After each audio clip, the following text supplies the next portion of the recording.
Haleluya, puji Tuhan. Saya sampaikan selamat hari Minggu kepada Bapak, Ibu, Saudara yang kasih yang saat ini sedang beribadah di rumah masing-masing. Sampai hari ini dalam ibadah pagi kita semua masih mengikuti ibadah dari rumah masing-masing dengan mendengarkan renungan firman Tuhan secara live streaming pada pagi hari ini. Pertama-tama saya ucapkan selamat Hari Raya Pentakosta. Roh Kudus sudah dicurahkan untuk semua orang yang percaya kepada Tuhan. Tunduk kepala dan kita akan berdoa. Terima kasih Tuhan buat hari yang luar biasa ini, hari di mana bertepatan dengan hari raya pencurahan Roh Kudus yang Engkau telah janjikan itu. Saat bagi kami untuk membuka hati bagi firman-Mu. Mari Tuhan berbicara kepada kami sekalian, karena langit dan bumi akan lenyap, tapi firman-Mu kekal selama-lamanya. Karena itu biarlah perkara yang kekal itulah yang diwartakan berulang-ulang kali bagi kami semua. Supaya kami terus dibimbing Tuhan, diajar, dinasihati, ditegur, bahkan diberkati Tuhan lewat firman-Mu. Dan jika ada di antara kami pada hari ini yang sedang ada dalam masalah, pergumulan, tantangan, kesulitan-kesulitan hidup, kami percaya lewat firman-Mu kami diarahkan, diteguhkan, dan kehadiran Tuhan mampu memberkati dan memulihkan kami semua. Terima kasih Tuhan. Di dalam nama Yesus kami sudah berdoa dan siap merenungkan firman-Mu. Haleluya. Amin, amin, amin. Puji Tuhan. Nah, Ibu Bapak yang kasih dalam Tuhan, kita akan membaca firman Tuhan dan mendengar renungan secara singkat. Setelah itu Ibu Bapak bisa lanjutkan dengan menyanyi atau memuji Tuhan dengan beberapa pujian. Lalu kemudian menaikkan doa-doa syafaat dan doa untuk keluarga saudara masing-masing. Nah, hari ini bertepatan dengan hari Pentakosta, maka saya mengajak kita untuk membaca firman Tuhan yang terdapat dalam Kisah Rasul pasalnya yang kedua, ayat 1 sampai 13. Begini bunyi firman Tuhan. Ketika tiba hari Pentakosta, semua orang percaya berkumpul di satu tempat. Tiba-tiba turunlah dari langit suatu bunyi seperti tiupan angin keras yang memenuhi seluruh rumah di mana mereka duduk.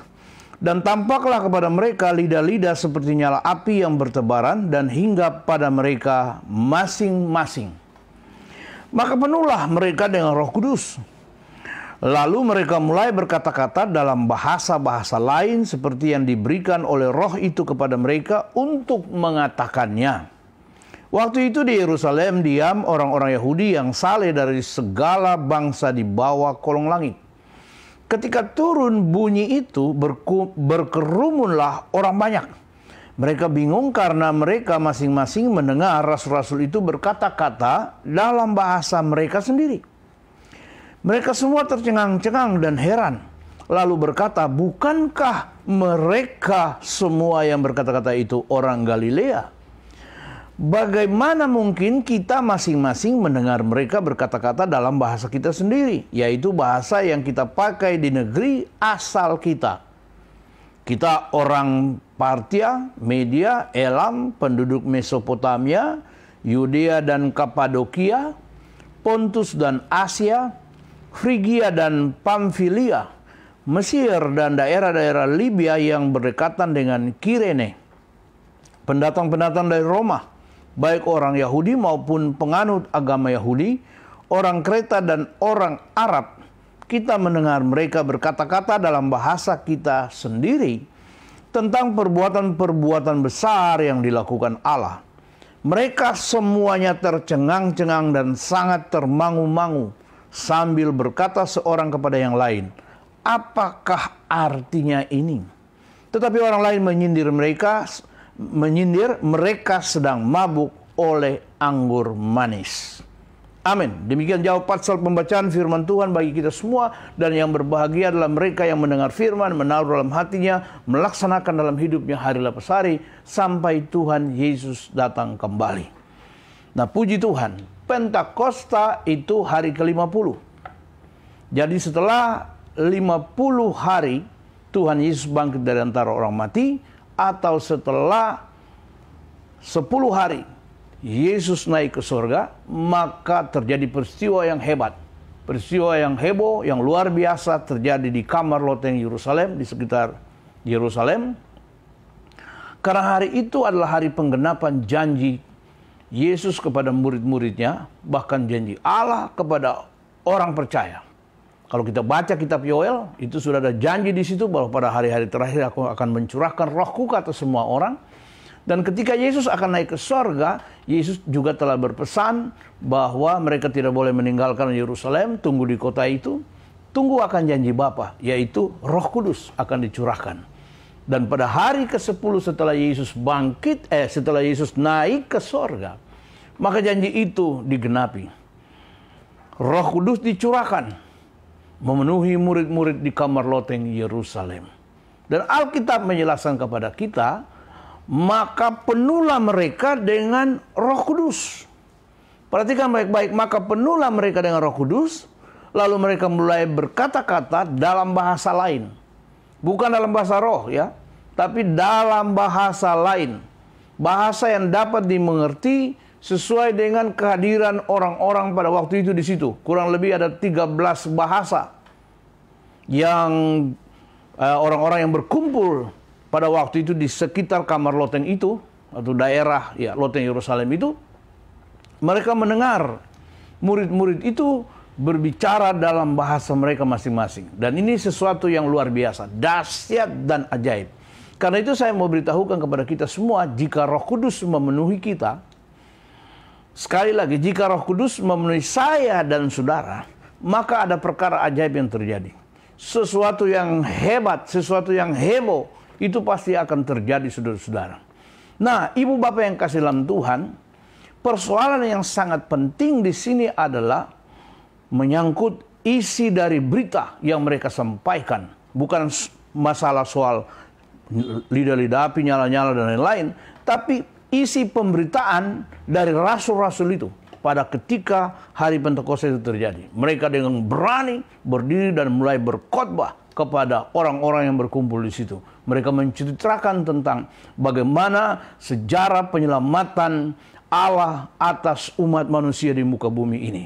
Yesus Kristus diutus dalam dunia ini untuk mati, bangkit, bahkan naik ke sorga, dan Roh Kudus dicurahkan. Karena itu terjadi pada hari ini peristiwa yang ibu bapak semua sedang saksikan. Kira-kira isi khotbah itu begitu, kalau saya bisa dapat menerjemahkan ya. Kira-kira begitu. Lalu semua orang itu heran, dan mereka berkata dan bertanya kepada rasul-rasul itu, kalau begitu sekarang apa yang kami harus lakukan?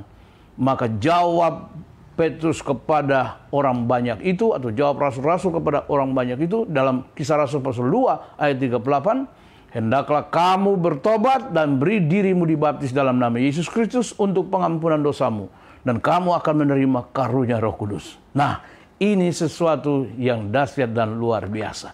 Tema kita pada hari ini adalah pembaharuan oleh Roh Kudus. Saya ulangi sekali lagi ya.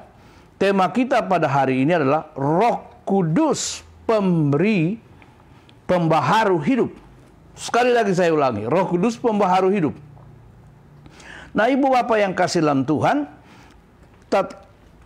tema ini mau menjelaskan kepada kita atau menegaskan kepada kita bahwa Roh Kuduslah yang diutus untuk datang ke dalam dunia ini melanjutkan karya penyelamatan orang percaya.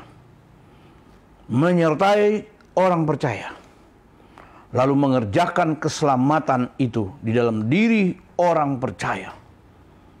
Karena itu setiap orang yang menerima Roh Kudus, mereka menerima hadirat Tuhan dalam diri mereka. Lalu Roh Kudus mulai berkarya dalam kehidupan mereka, sehingga hidup mereka menjadi lain, tidak seperti kebanyakan orang.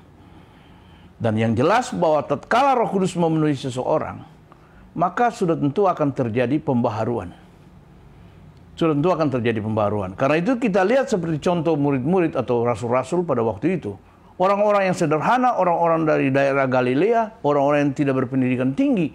Tapi ketika Roh Kudus memenuhi mereka, mereka memiliki kuasa yang luar biasa, kemampuan yang luar biasa dari Tuhan, sehingga mereka dengan berani dapat memberitakan Injil. Bahkan siap mati untuk Tuhan. Wah, ini sesuatu yang luar biasa. Nah, ibu bapak yang kekasih dalam Tuhan, kalau begitu, apa ciri-ciri sebenarnya? Apa ciri-ciri orang yang telah diperbaharui oleh Roh Kudus? Sekali lagi saya ingatkan kepada kita semua bahwa Roh Kudus itu penting, karena itu Roh Kudus dijanjikan bagi orang percaya, dan kalau dia datang maka dia akan melaksanakan apa yang dia mau terjadi dalam diri manusia. Dia adalah penolong yang lain, dia adalah pemberi inspirasi, dia adalah roh kebenaran, dia akan menginsafkan dunia akan dosa, dan berbagai macam aktivitas atau kegiatan Roh Kudus, karya Roh Kudus dalam diri manusia itu akan terjadi. Tapi hari ini saya mau bicara tentang ciri-ciri orang yang diperbaharui oleh Roh Kudus. Sebab tema kita adalah Roh Kudus pembaharu hidup. Kalau Roh Kudus tidak ada, maka hidup kita tidak bisa diperbaharui. Sebab itu mari kita akan lihat langsung saja kepada beberapa ciri. Ciri yang pertama bahwa orang yang sudah diperbaharui hidup oleh Roh Kudus itu, dia pasti akan menyalibkan daging dan hawa nafsunya. Nah, ini dia ya. Dia pasti akan menyalibkan daging dan hawa nafsunya. Dengan kata lain, dia pasti sudah mengalami pembaharuan. Kalau kita baca di dalam Titus pasalnya yang ketiga ayat 5, dikatakan bahwa pada waktu itu Allah menyelamatkan kita. Dia telah menyelamatkan kita bukan karena perbuatan baik yang telah kita lakukan, tetapi karena rahmat-Nya oleh permandian kelahiran kembali dan oleh pembaharuan yang dikerjakan oleh Roh Kudus. Jadi seorang yang telah diperbaharui oleh Roh Kudus, pasti dia telah menyalibkan daging dan hawa nafsunya. Itu kita bisa lihat di dalam kitab Galatia pasal yang kelima ayat 24 itu. Di sana Paulus menjelaskan kepada orang-orang di Galatia, barang siapa menjadi milik Kristus Yesus, ia telah menyalibkan daging dengan segala hawa nafsu dan keinginannya. Jadi itulah ciri-cirinya. Karena itu bukan persoalan kita so forth, berbahasa roh, bala-bala dan segala macam. Saya percaya bahasa roh itu ada. Dan itu adalah karunia Tuhan bagi setiap orang percaya ya. Tapi itu bukan untuk dipamerkan. Karena sekarang ini banyak orang bahasa roh. Di mana-mana kita dengar ketika ibadah, di KKR atau di gereja kita dengar orang berbahasa roh, malah ada pendeta yang langsung berkata, mari kita berbahasa roh. Ada seperti itu. Tapi saya tidak lihat ada pembaharuan hidup. Artinya orang-orang yang bahasa roh seperti itu, mereka masih tetap hidup dalam keinginan daging. Mereka tidak menjaga kehidupan ini supaya tetap berkenan kepada Tuhan, tetap kudus. Roh Kudus itu roh yang suci. Roh yang kudus, namanya saja kudus. Roh yang benar. Allah yang berdiam dalam diri kita. Kan Paulus berkata, tidak tahukah kamu bahwa tubuhmu adalah bait Roh Kudus. Jadi Roh Kudus berdiam di sini. Bukan di dalam rumah buatan manusia, gedung gereja, bukan. Ini, dalam hati kita, hidup kita. Nah, kalau dia ada dalam hidup kita, maka sudah tentu terjadi pembaharuan. Karena itu orang yang sudah diperbaharui oleh Roh Kudus itu, ciri yang pertama, dia sudah menyalibkan daging dan keinginannya. Itu ciri yang pertama. Menyalibkan daging dan keinginannya. Sehingga dia berkenan kepada Tuhan. Berkenan kepada Allah. Bukan berkenan kepada manusia. Ciri yang kedua, ibu bapak yang kekasih, bahwa orang yang sudah diperbaharui hidupnya oleh Roh Kudus itu, dia memiliki pikiran Kristus. Memiliki pikiran Kristus. Catat baik-baik, memiliki pikiran Kristus. Di dalam Filipi pasal 2 ayat 5 sampai seterusnya, ayat 11 berkata begini. Hendaklah kamu dalam hidupmu bersama menaruh pikiran dan perasaan yang terdapat juga dalam Kristus Yesus, yang walaupun dalam rupa Allah tidak menganggap kesetaraan dengan Allah itu sebagai hal yang harus dipertahankan, melainkan telah mengosongkan diri, mengambil rupa seorang hamba, dan dalam keadaannya sebagai manusia, dia telah taat sampai mati, bahkan mati di kayu salib. Itu sebabnya Allah sangat meninggikan dia dan mengaruniakan kepadanya nama di atas segala nama, supaya dalam nama Yesus bertukuk lutut semua yang ada di bumi, di bawah bumi, dan semua lidah mengaku bahwa Yesus Kristus adalah Tuhan, bagi kemuliaan Allah Bapa. Memiliki pikiran dan perasaan Kristus. Karena itu saya pasti meyakini bahwa orang yang dipenuhi Roh Kudus, orang yang telah diperbarui oleh Roh Kudus, dia pasti memiliki pikiran Kristus. Ingat bahwa Roh Kudus itu dialah yang menyelamatkan kita, dan dia terus memperbaharui hidup kita hari lepas hari. Kita diproses oleh Tuhan dan diperbaharui terus menerus setiap hari. Dan itu adalah karya Roh Kudus. Karena itu orang yang sudah diperbaharui kehidupannya, sudah selamat dan diperbaharui kehidupannya oleh Roh Kudus, pasti dia memiliki pikiran Kristus. Dan pikiran Kristus saudara bisa langsung baca saja dari Filipi pasal 2 mulai ayat 5 dan selanjutnya itu. Apa pikiran Kristus di situ? Paulus bilang pikiran dan perasaan Kristus. Pikiran dan perasaan Kristus itu tidak menganggap kesetaraan dengan Allah sebagai hal yang harus dipertahankan, tapi mengosongkan diri. Itu pikiran Kristus. Pikiran yang mau mengalah, pikiran yang tidak mempertahankan hak, merendahkan diri, pikiran yang mau menghamba, mengambil rupa seorang hamba, bahkan taat sampai mati di kayu salib. Pikiran yang mau berkorban, taat. Karena itu Alkitab berkata, itu sebabnya Allah sangat meninggikan dia dan mengaruniakan kepadanya nama di segala nama, supaya dalam nama Yesus bertukuk lutut semua yang ada di bumi, di bawah bumi, dan semua lidah mengaku Yesus Kristus adalah Tuhan, bagi kemuliaan Allah Bapa. Pikiran Kristus ini yang harus kita miliki, bukan pikiran duniawi, pikiran yang liar, pikiran yang lain, bukan. Tapi pikiran Kristus, pikiran Allah. Dan pikiran Allah itu adalah pikiran positif.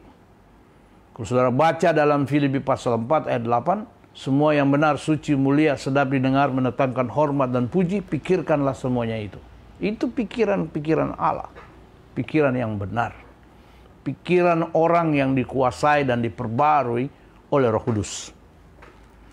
Kita lihat ciri yang ketiga, secara cepat saya sampaikan kepada saudara, bahwa orang yang sudah diperbarui hidupnya oleh Roh Kudus itu, dia pasti memiliki karakter yang indah. Sekali lagi, dia punya karakter yang indah atau memiliki karakter yang indah. Itu sebabnya kalau saudara baca di dalam Galatia pasalnya yang ke-5, ayat 22 dan selanjutnya itu, di sana dikatakan begini, tetapi buah roh ialah kasih, sukacita, damai sejahtera, kemurahan, kesabaran, kemurahan, kebaikan, kesetiaan, kelemah lembutan, dan penguasaan diri. Tidak ada hukum yang menentang hal-hal itu. Wow, luar biasa ya. Kasih, sukacita, damai sejahtera, kesabaran, kemurahan, kebaikan, kesetiaan. Jadi pasti memiliki karakter yang indah. Dan daftar dari karakter yang indah itu adalah buah roh. Buah dari roh, Roh Kudus ya. Kasih, sukacita, damai sejahtera, dan lain-lain. Kita ambil saja satu misalnya, kesetiaan. Kesetiaan. Orang yang setia itu orang yang berkualitas. Saya ulangi, orang yang setia adalah orang yang berkualitas. Setia terhadap Tuhan, setia terhadap istri maupun suami. Itu orang yang berkualitas. Tapi orang yang tidak setia itu bukan orang yang berkualitas. Nah, jika Roh Kudus ada dalam kita dan memperbaharui hidup kita, maka sudah pasti ada buah Roh Kudus. Atau kita pasti memiliki karakter yang indah. Dan salah satu karakter yang indah adalah kesetiaan. Hal yang lain lagi adalah kasih. Itu karakter yang indah. Kalau kita punya karakter yang indah, misalnya contoh kita punya kasih, maka kita bisa menerima keberadaan semua orang. Kita tidak membedakan dari suku mana, bangsa mana, agama apa orang ini. Tapi kita menerima semua orang sebagaimana Allah menerima semua orang dan mengasihi semua orang. Ini kehebatannya, karya Roh Kudus dalam diri kita. Karena itu izinkan hidup saudara dipenuhi Roh Kudus. Izinkan hidup saudara dipimpin Roh Kudus, dibaharui oleh Roh Kudus. Di dalam Roma pasal 12 ayat 2, di sana Paulus berkata kepada orang Roma, janganlah kamu menjadi serupa dengan dunia ini, tapi berubahlah oleh pembaharuan budimu. Berubah, pembaharuan budi itu dari dalam, dari batin kita, dan yang mengerjakan itu adalah Roh Kudus. Jadi relakan diri untuk dirubah oleh Roh Kudus, supaya saudara memiliki karakter yang indah. Kasih, sukacita, itu dari Roh Kudus. Kesabaran. Kesabaran itu kita belajar setiap hari ya, melatih diri setiap hari untuk sabar. Dan kadang-kadang kita tidak mampu, tapi Roh Kudus akan tolong kita. Penguasaan diri.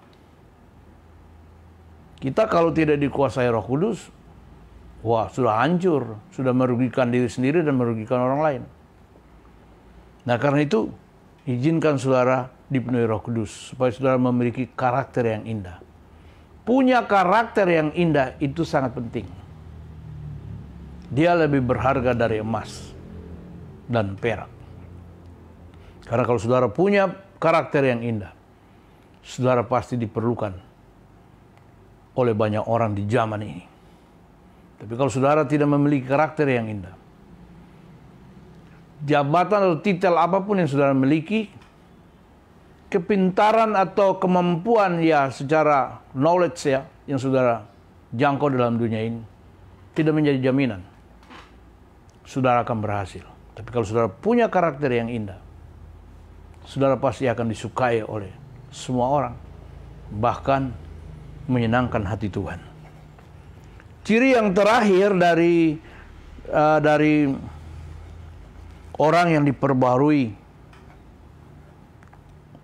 hidupnya oleh Roh Kudus.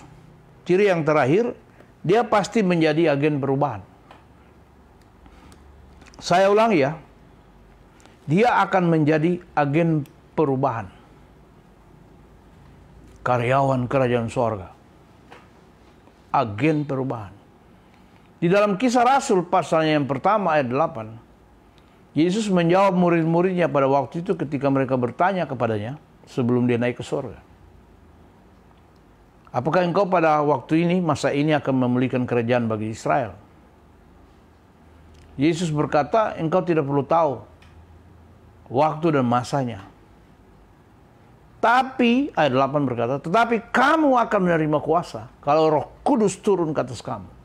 Dan kamu akan menjadi saksi bagiku, mulai dari Yerusalem, Yudea, sampai ke ujung bumi. Wow. Kita pasti berfungsi. Berfungsi menjadi agen perubahan. Ketika rasul-rasul dipenuhi oleh Roh Kudus, atau dengan Roh Kudus, maka mulai hari itu terjadi kegoncangan yang hebat. Sesuatu yang dahsyat dan luar biasa terjadi melalui pemberitaan mereka. Banyak orang diselamatkan di penjara, banyak orang ditolong, banyak orang mengalami mujizat dan pemulihan dalam kehidupan mereka. Dan kalau saudara baca kitab Kisah Para Rasul, itulah kisah di mana pekerjaan Roh Kudus atau karya Roh Kudus di dalam diri rasul-rasul. Dan kalau saudara baca sejarah gereja, Dari awal sampai hari ini, saudara akan kaget dan terkagum bagaimana karya Roh Kudus dalam diri orang-orang percaya atau dalam gereja Tuhan.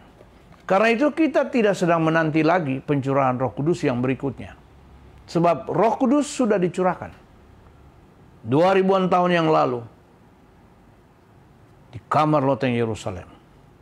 Dan sejak saat itu, Roh Kudus memenuhi semua orang yang mau membuka dirinya untuk dipenuhi oleh Roh Kudus.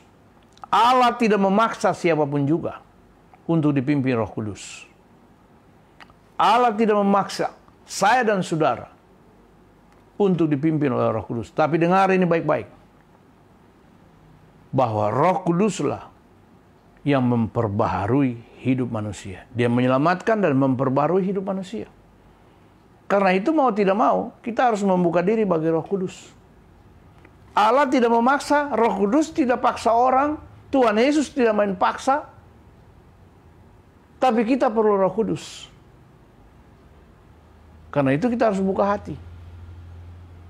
Wahyu pasal 3 ayat 20 berkata begini, "Tengoklah aku berdiri di depan pintu dan mengetok, barang siapa yang membuka pintu, aku akan masuk. Makan bersama dengan dia dan dia dengan aku." Artinya begini, Roh Kudus itu roh yang lembut, manis, sopan.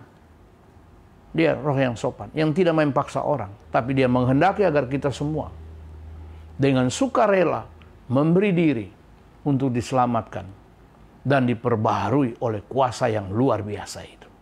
Saya tidak tahu hari ini keadaan saudara bagaimana.